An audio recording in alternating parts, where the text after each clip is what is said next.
మా pizza shop మా ఆకలేస్తుంది ఏదైనా తిందాం పమ్మా. పొద్దున్న నుంచి నా తలకాయ తింటాడువే అయినా కడుపు నిండలా. మా అది కాదు మా అది రోజు తినేది ఏదైనా స్పైసీగా తినాలని ఉంది. ఆగు, ఆ స్పైసీ కాదు, ఇంట్లో అదే బయట అదేనా? మెచ్చుకొని పేరు డ్రాప్స్ అని ట్రై చేద్దామా? ఏందా పచ్చిగడ్డ వేసి బొంతలాగా చూడతారే అదేనా? పోనీ ఫ్రెంచ్ ఫ్రైస్ అన్నా తిందాం పమ్మా. ఫ్రెంచ్ ఫ్రైస్ సొలింగ్ చెప్పురా. అటైతే ఇండియన్ ఫ్రైస్ తిందాంపా.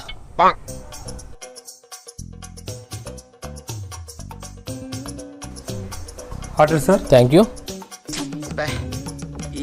ఈ పనుల్లో కనిపించలేదు. ఒరే అంత ఖర్చు పెట్టి చదివించిన కదా, అందులో ఒకటైనా చదువురా. చదువుతానే ఉండు, తొందర ఎందుకు? పైగా ఫిజికల్ గానీ మెంటల్ గానీ స్ట్రెయిన్. ఒరే దాంట్లో ఏ చదివితే అది ఎంతైనా సరే తీయిచ్చారా, ఏదో ఒక్కటైనా చదువురా నేను చదివించిన దానికి. అన్న ఒక వాటర్ బాటిల్ ఇచ్చేవా? ప్రామిస్గా వాటర్ బాటిల్ స్పెల్లింగ్ అదే అమ్మా. అన్న అది వాటర్ బాటిల్ స్పెల్లింగ్ అదే కదనా? అదేనా? మీరన్నా చెప్పండి అన్న మా అమ్మకి. అంతేలేమ్మా.